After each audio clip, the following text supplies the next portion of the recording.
Hi, everybody, and welcome to Big Joe's Journal. My name is Joe Tilden. I'm the host of this program. Well, here we are moving on into August, and it's a very, very warm August. The month of July 2020 was the warmest month on record so far.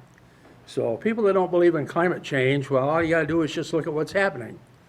Things are warmer, things are drier, which is really not a plus, but things are going to get worse. Now, I read somewhere that one of the polar ice caps up in up north of Canada actually, had broken off. And they said there's an iceberg about the size of the state of Rhode Island that is floating around up there. And this is the wave of the future, whether we like it or not. Things are going to be warmer. Probably here, Vermont, we're probably going to have a longer growing season, which will be good, for your local farmers that want to grow your own vegetables and stuff like that. Milder winters. Well, there's two aspects to that. I don't think anybody, when you get real old, likes the bitter cold weather, and that may be something of the past. But at the same token, if you have too mild a winter and you don't get that much snowfall, you're always going to run the risk of drought coming up in the end of July and August, as this weather is going to get hotter and hotter. But this is climate change, and it's Mother Nature, and there's not a darn thing that man can do about it. We might be able to slow it down a little bit, but the damage has been done. And it's going to come upon us, and we're going to have to live with it. For most of us, probably that's what we will see. And then, as history turns around, eventually it'll start to cool off again. And are we going to go into another ice age a few thousand years from now? Well, who knows? We won't be here, so it won't make that much difference to us. But for the next generations that are coming up, what they're going to have to deal with right now is how do you handle much warmer temperatures? How do you handle a lack of sufficient snowfall to refurnish your natural wells and all the rest of it? Another thing, of course, we've got to deal with is COVID-19, and how do we handle our education system? Changes have to be made there. Look at the discussion that's going on in the country now. How do we handle this when we go back to school? Even in our own area, right in our own county, there are two different supervisory unions that are handling it differently. Over in Fairhaven area, Fairhaven, Castleton, Orwell, the Slate Valley Unified School District, I believe they call it, they're going back, putting the kids in the classroom. On the other hand, down here at Mill River, the Mill River Unified School District, they're going to do the stay-at-home thing. So two different approaches. We're going to see how it works. The nincompoop in the White House claims that this won't affect children, which again shows how stupid he is. Kids can be affected the same way adults can. And every parent has to be very, very concerned about what happens when my child goes back to school. There is no substitute for the relationship, the hands-on relationship from the teacher to student. And I don't mean through television. It has to be a personal, face-to-face relationship. There's no substitute for that as far as education goes. But when you can't have that, then you have to look for other ways. And as long as we're going to stick with the current school year, those other ways are going to have to be what's going to be done. Now, when these kids go back to school in Fairhaven, Castleton area, it'll be interesting to see what happens. Are kids going to continue to wear masks and keep them on even when they're out in the playground? How are you going to segregate them? How are you going to keep that distance? I know there are a number of teachers getting close to retirement who decided to take retirement.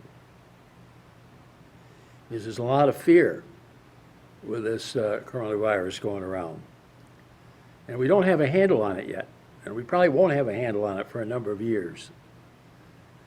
And this is going to control what we do, how we operate, how we function. We see that in the upcoming political conventions. Next week, the Democrats are supposed to convene in Milwaukee. And something rather unusual, the potential nominee, Joe Biden, will make his acceptance speech from his home in Delaware. And also, this week, Mr. Biden is supposed to announce whom he has picked for a running mate. And I know whom I have supported, and I hope he does, but, if he doesn't, well, we'll see what he's got. We know it's going to be female, and that she's going to be black. That's a certitude. So we will see what happens. The following week, the Republicans are going to meet. Now, where are they going to meet? Well, some are going to meet in Charlotte, North Carolina, some in Jacksonville, Florida, and Dumbo there hasn't figured out where he's going to deliver his acceptance speech yet. He says he wants to do it from the White House, but that is violation of the Hatch Act. He would have to do it somewhere else, either from his home in Florida or from his golf course in New Jersey or someplace that is not government property. He can't make an acceptance speech for a party's political nomination on government property, which the White House is. Now, we know he's stupid, and I'm sure he was totally unaware of that, and I'm sure he's been informed of that. And we'll see where we go from there. Of course, his running mate is going to be his puppy dog. Their little Pence pats him on the head, throws him a biscuit, says, okay, good boy. And we'll see where it goes from there. But it's going to be unusual conventions this year. Back in 1920, William McKinley was the Republican nominee, and he never got off his front porch. He campaigned from his front porch. Of course, they didn't have TV in those days. Things were by radio. And his running mate was the governor of Massachusetts, Calvin Coolidge. The country was so fed up with Woodrow Wilson that any Republican could have won in 1920. But even more important, this 1920 election, that was the first year that female suffrage had success. It's the first year that women were able to vote and legally hold property and legally run for public office. And around, I'd say 1926, here in Vermont, we'd always had all-male legislature. The town of Williamstown elected a woman, first female elected to the state legislature. And she had a tough time, very tough time. Because she was a woman, they wouldn't allow her to sit with the other representatives. And she had to sit up in a corner of the House of Representatives all by herself, because no man wanted to share a seat with her or share a desk with her. Far different from today, when probably 40% of our legislature are female. But she was the first one. And the first ones usually take the brunt of the hits. And I'm sure it must have been very, very hard on her to be ostracized. And we said, well, you got to go sit in the corner. You can't sit down here with the rest of us. But she did, and I believe she was elected to 2 or 3 terms before she finally had enough and called it quits. But the interesting thing is that this year will be 100 years as women have had the right to vote. So it's something to be celebrated. And we are just, I would say, about 4 years away from our first female president. And that lady will be whoever Joe Biden picks as his running mate this time around. So I've made no secret of the fact that I'm hoping his running mate will be the junior senator from California, Kamala Harris. I think she would be a great vice president. She certainly is outspoken. Nobody's going to bully her, that's for sure. In fact, it might work the opposite way. But I think she has got all the qualifications that we need for a good president.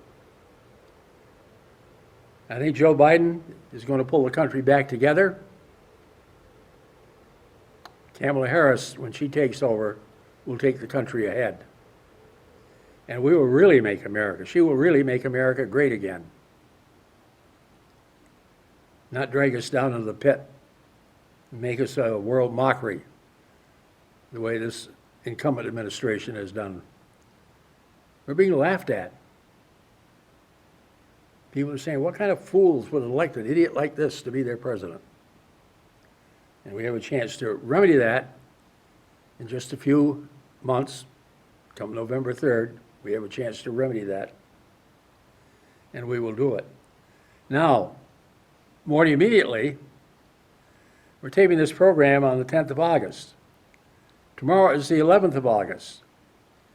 And people that want to vote by mail, they got to get it in tonight before 5 o'clock.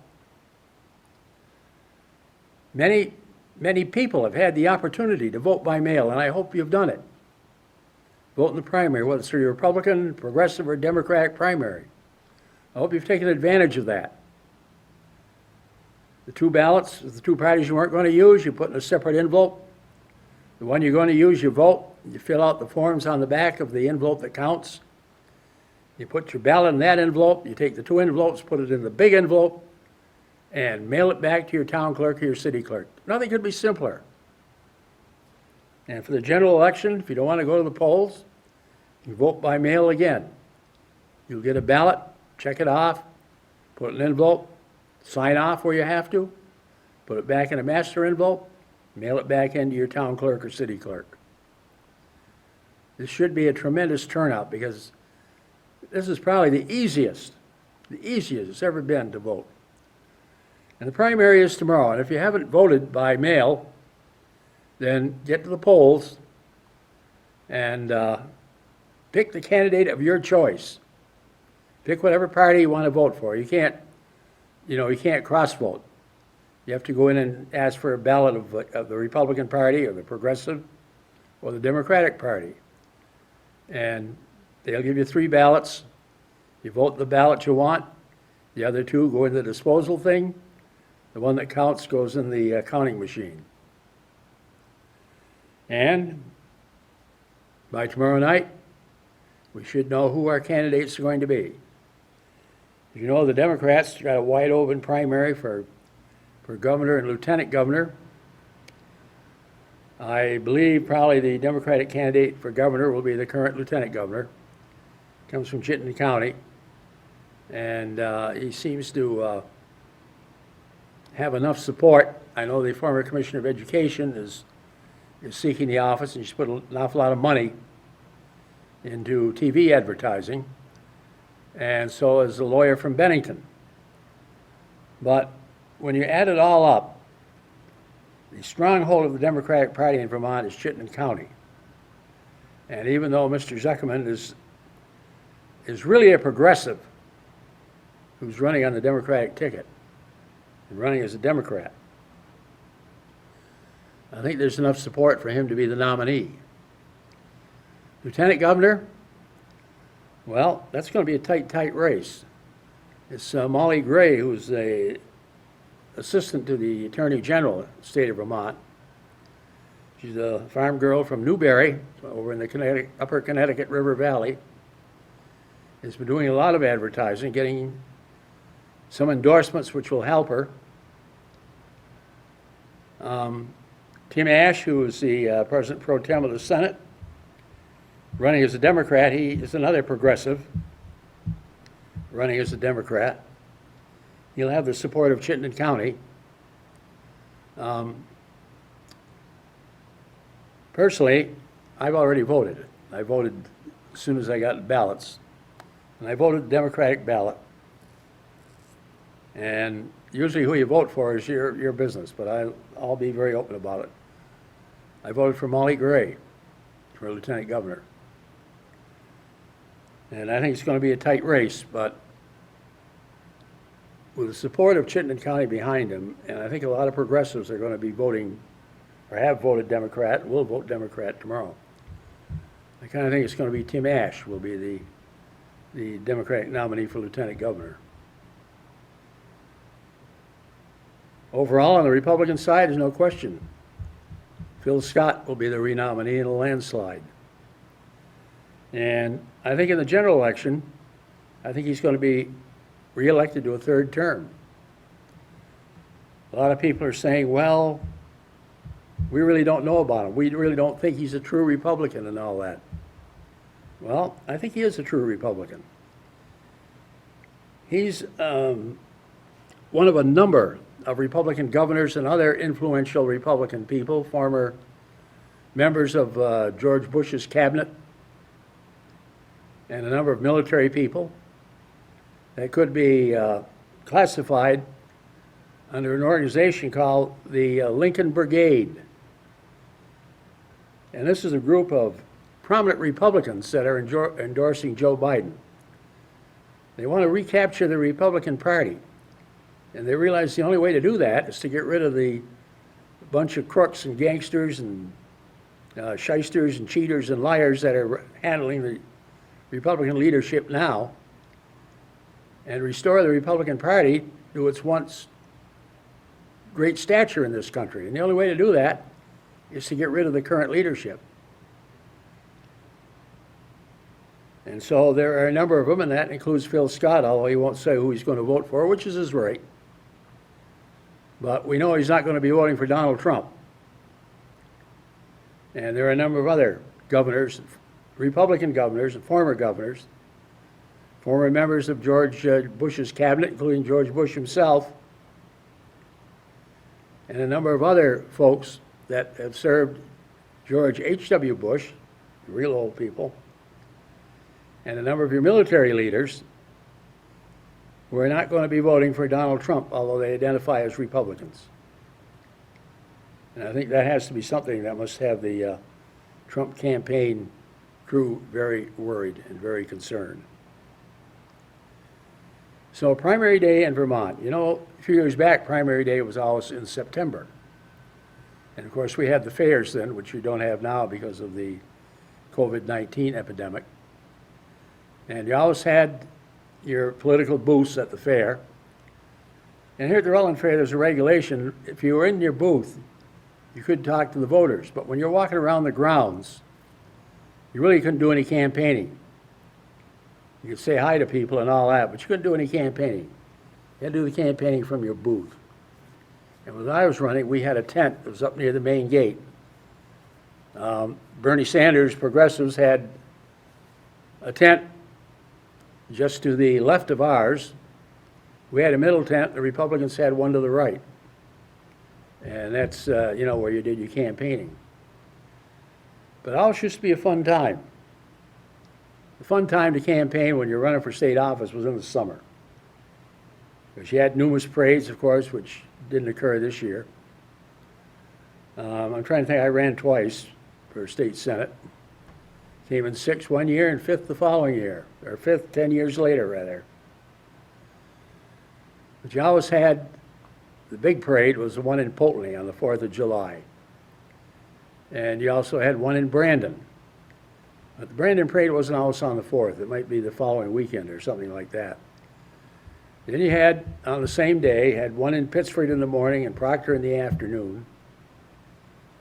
And there was a festival up in Benson. I think they call it the Burdock Festival in Benson. And then, of course, toward the end of the year, you had the Modern Woodman's Parade and Carnival down in Wells, which is really a nice little fair down there. And the first year I ran for the Senate was 1996. The Democratic ticket was John Crowley, Cheryl Hooker, and yours truly. And of the three of us, Cheryl Hooker was elected to go to the Senate, where she is serving today. Cheryl's been in and out. And Cheryl and I were down at Wells, and we decided, you know, to stop in at the Modern Woodman's Carnival down there. And we stopped down at this ice cream place to get some ice cream, and talking with the lady and said, well, where are you from? And she said she was from Tampa, Florida. And then she asked us if we knew anybody by the name of John and Pearl Tobin. I said, sure, from Wallingford, Vermont. Well, they had moved to Tampa, and they were neighbors of the people that had the ice cream booth that was up at the fair in Wells. And that same day, we're on our way home, and we get back up in the center of town, and there was a woman up there that was crying, a young woman was crying, and it was a hot day. And she had a van, and she'd locked the van, and she had a baby inside the van. And also, she was looking for her husband at the time. Well, very fortunately, Cheryl and I, we stopped to try and help her. And we finally got the van open, got the baby out of there, fortunately, because that car was, temp at that time, and the car had to be well over 100 degrees. And she wanted to know if we could help her locate where her husband was. And she showed us a map that she had gotten from him, and I assume it was her husband. And the map showed that they would be located up at the state park at Lake St. Catherine. And I said, no, that doesn't look right. There's something wrong with this map. Well, Gene Rusile, was a retired city police officer, happened to come by, and he also helped us, get in the car, break through a window there and get in the car and get the door open, get the baby out of there. And he says, there's a bunch of young folks having a party at the camp next door to mine. He said, that might be some help to you. Well, okay. So we took the girl and her baby and followed Gene, went up the west side of Lake St. Catherine. And sure enough, we pull into this party. And who was there but her husband, with a bunch of young ladies, young guys, all having a good time. And I think he was surprised as hell to see his wife and his child arriving at that camp. That's something he had never planned on. So Cheryl said, well, I think we'd better leave before the fireworks start, which we did. But I remember that from the 1996 senatorial campaign. That was a fun campaign. And 2006, when I ran again 10 years later, was also a fun campaign, but not as much as 1996. And now, I don't know if politics are fun now or not. We had a number of forums. The Republican side, there was, now I'm trying, John Bloomer Jr. I'm trying to think of the other two. Well, I'm having a senior moment right now. But the six of us, we had so many forums, and we're together so often. We became friends. You got to know each other's family. Hall Maynard was one of the other ones. And for the life of me, I can't think of the third one. But we all became friends. We got to know each other's families and all that. And there's no bitterness or no hatred or anything like that. And I know all the times that I have run, I've never, ever, ever had any hatred or any dislike for any of my political opponents. You come to respect them, because you're all trying for the same thing. Where you disagree is on the way to get there. But the goal is always the same, to do what is best for your constituents. Do what is best for the people of the city of Rutland, or the county of Rutland, or the state of Vermont. Same goals, same ideals. It's the road you take to get there is where you disagree, and how to do it, and what to do after you get there. But we always, from those campaigns, we always remained friends over the years. And whether you're a Republican or Democrat, you didn't draw the line. You're able to be buddies. And that's not the case today. We see that at the national level, where there's so much division and so much hatred, if you will. We look at the Senate, the United States Senate, and how divided that is. Instead of putting the good of the country ahead and doing what's right They're trying to make political points. In the meantime, there are people out here that need help with their unemployment checks. I read, I think it was in Time magazine, that some states, the weekly unemployment check is $79. Now, how can you support a family, pay your bills, pay your rent, pay your mortgage, whatever you've got to do, on $79 a week? You can't even buy food for that. And yet here they are in Washington. They don't care about the people out there. They're trying to make political points. That's why in this election we've got to have a total change. And in Kentucky, I hope the good people of Kentucky will say to Mitch McConnell, we've had enough of you. There's a young lady running against him. She's had 20 years in the military. I think she's she's an officer. As far as I can recall, she's an officer, or was an officer in the Air Force. She's flown combat missions. She's running for McConnell's seat in the state of Kentucky. Now, Bernie Sanders is backed another candidate that's running against her in the Democratic primary. And, you feel like saying, oh, this one, Bernie, butt out. Let this lady have the nomination, build up momentum. If you want to ditch Mitch, this is a big thing that Democrats are talking about, ditching Mitch.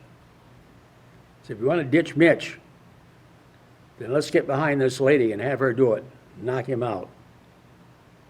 And claim that seat from Kentucky. That's the best way to ditch Mitch. The other way to do it is for the Democrats to get a majority in the Senate. They keep the majority in the House.